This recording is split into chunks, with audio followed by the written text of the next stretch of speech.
Well, I was just about the age that Jesus was in today's gospel, 30 years old, when I went on my very first silent retreat. I spent an entire week in complete silence at a retreat house in the woods.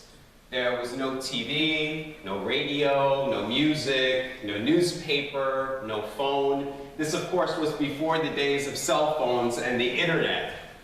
It was a week of complete silence, and I have to admit that it was difficult, but it was the greatest gift that I ever gave myself, and in many ways it changed the trajectory of my life. In today's gospel, Jesus goes into a period of silence. Now, when I encourage people to go on a silent retreat, many of them say that the thought of such an extended period of time to be unplugged from the world and to be alone with their thoughts would absolutely drive them mad, would make them crazy. They'd start hearing things. So many of us are afraid to be left alone with our own thoughts. That's why we want to constantly be plugged into something, because we don't want to be alone with our thoughts. We don't want to hear what they have to say. But it is important that we do this. It's the only way we will grow spiritually. It is the only way we will come to know our divine nature. The indigenous people knew this, which is why they would require their young people to go on what was called a vision quest, where they would have to go off by themselves into the wild for an extended period of time so that they could come back reawakened and reborn. Now, I only spent 7 days in the silence. Jesus spends 40 days and 40 nights. And 40 is very symbolic in the Bible. 40 symbolizes a period of testing and preparation. So, for example, in the first book of the Bible, Genesis, we hear it rained for 40 days and 40 nights in the times of Noah. Then later we hear about Moses, how he spent 40 days and 40 nights on the top of Mount Sinai getting the commandments from God. And then, of course, 40 years in the desert, leading the people out of slavery.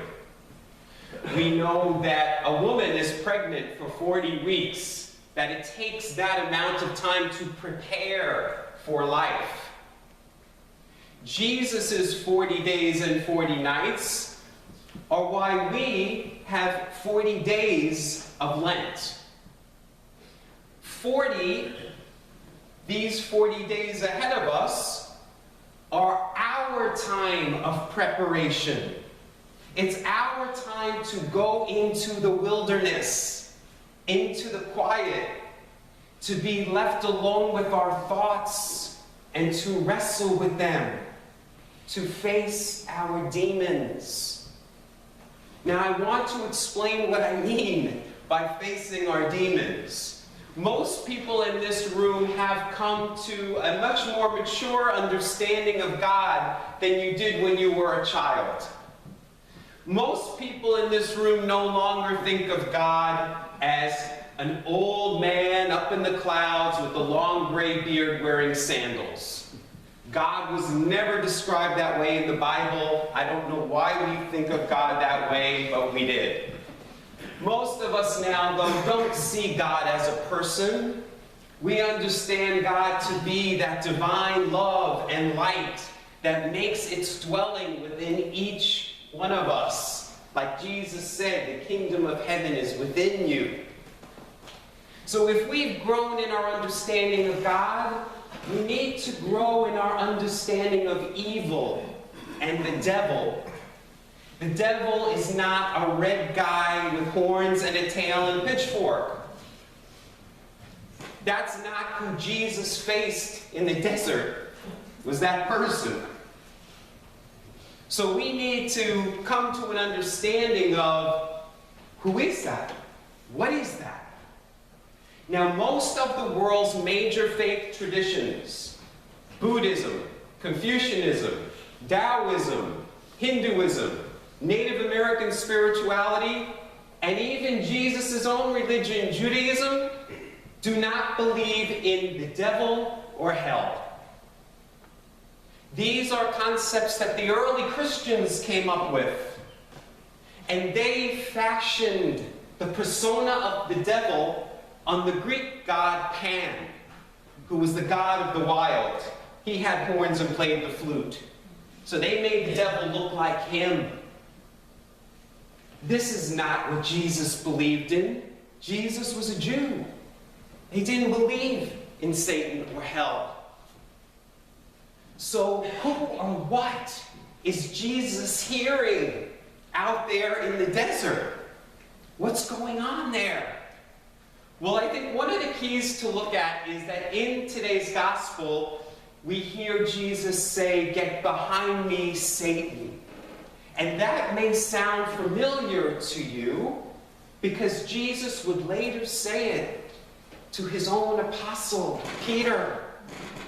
If you remember, Peter was trying to stop Jesus from having to die. And Jesus says to him, "Get behind me, Satan." Now, was Jesus saying that his great apostle, Peter, the one who he said, "You're my rock, and after I'm gone, you're going to lead the apostles"? Was Jesus really saying that Peter, the great apostle and the great saint, was the personification of evil? Of course not. Because Jesus didn't understand Satan to be that. Peter was reacting from a place of fear. He didn't want Jesus to die. Jesus says to him at that time, "Get behind me, Satan. You are a stumbling block to me. For you are not thinking with the mind of God, but the mind of man." That's how Jesus understood Satan. To be that voice of fear that is a stumbling block to us from fulfilling our divine purpose. Jesus knew that that was his divine purpose. Peter was getting in the way of that. And that's why he referred to him as Satan. That's how the Jews understood that term. The term really meant adversary. That's what Satan was. It was an adversary, an opponent, the opposite of God. Instead of thinking, as Jesus said, with the mind of God, we're thinking with the mind of man. The opposite. We're not attuned to that. That's how he understood it.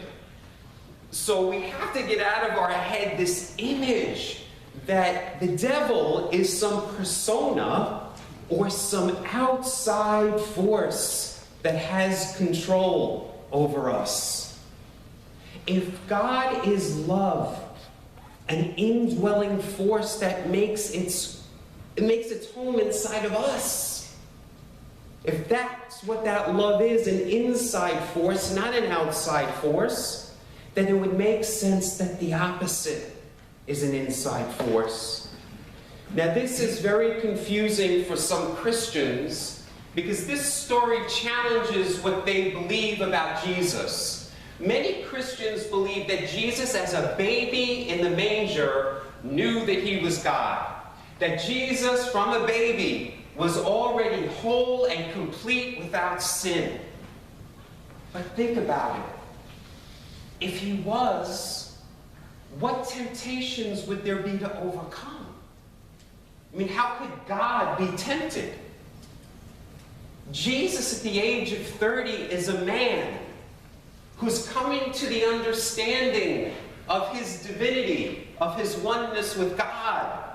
And so in the desert, when he goes into the wilderness in silence and faces his demons, he has to overcome the human ego. which is all about power. I can give you all of this. He has to overcome that ego. Now, many spiritual teachers have said that ego is like an acronym, E-G-O, and it stands for edging God out. That's what our ego wants to do, not have a place for God.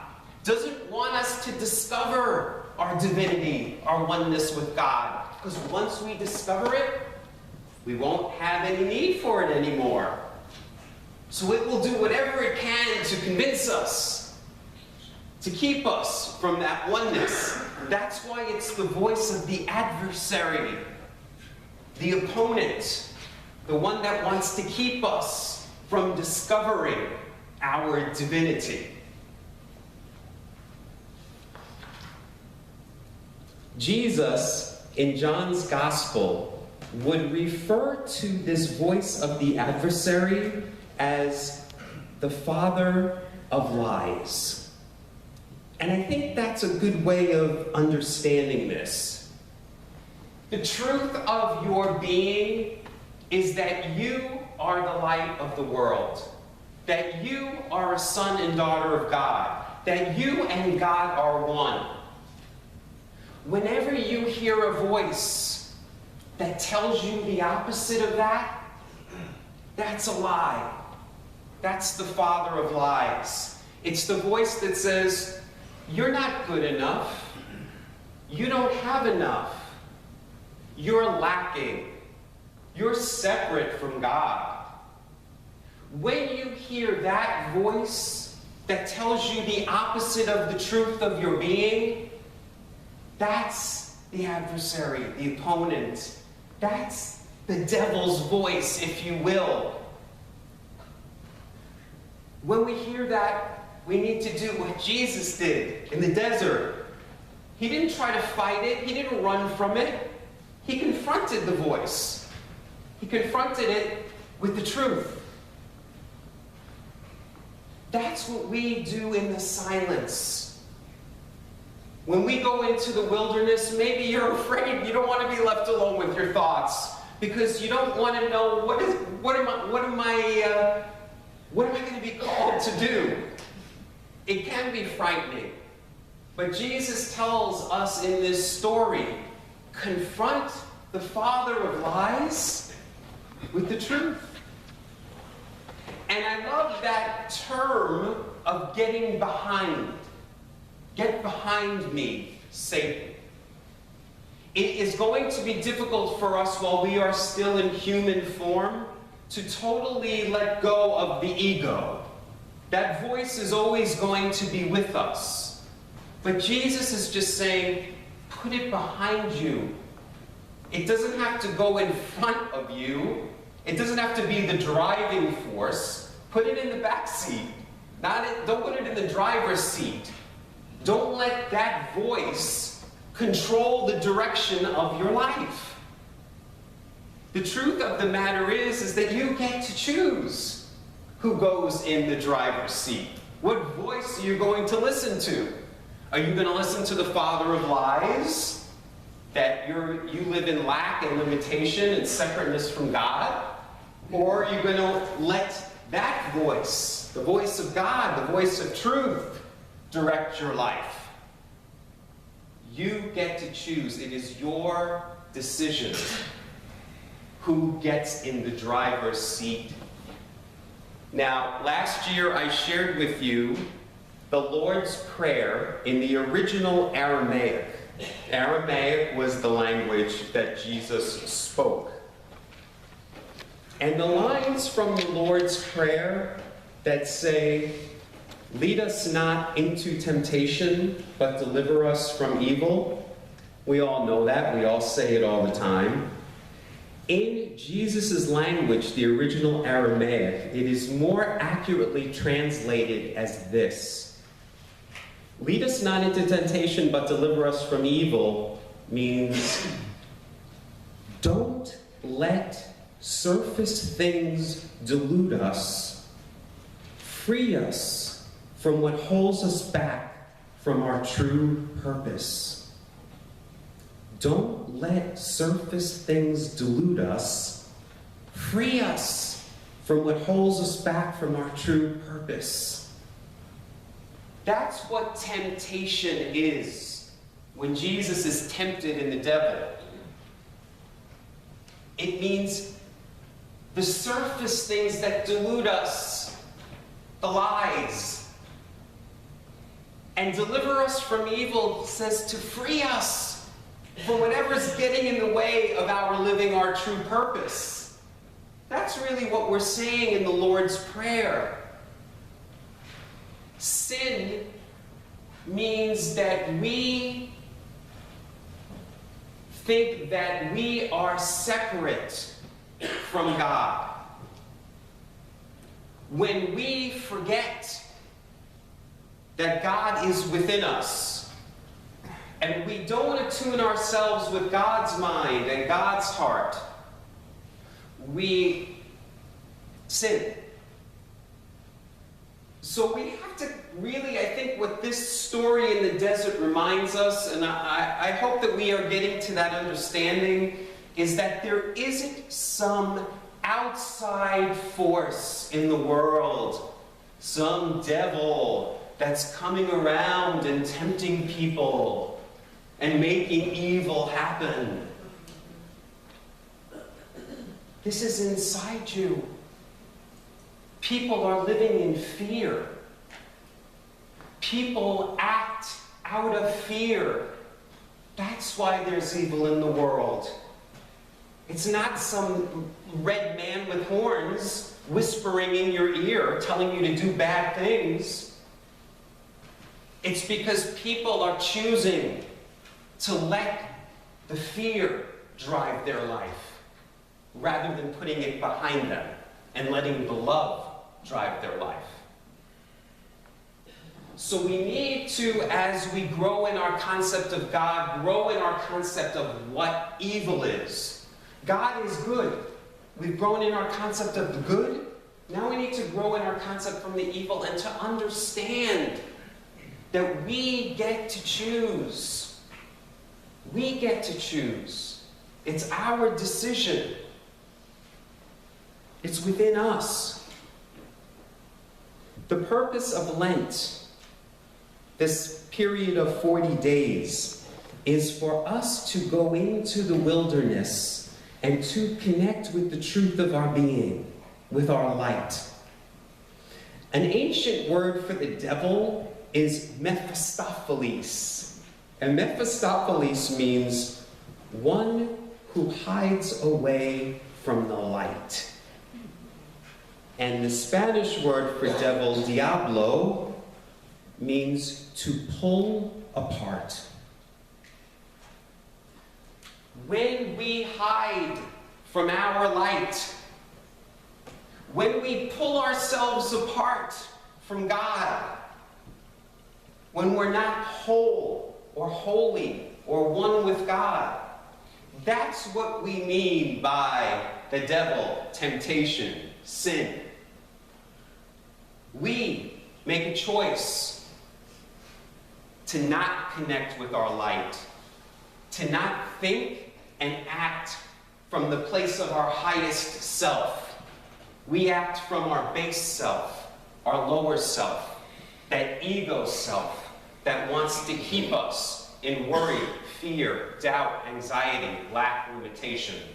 Because once we know the truth of our being, that God is within us, and that we are pure love and light, and that we have abundance, then that ego doesn't have power over us anymore. So it's going to do everything it can to talk to us. But what we do during Lent is we go into the wilderness and we face it.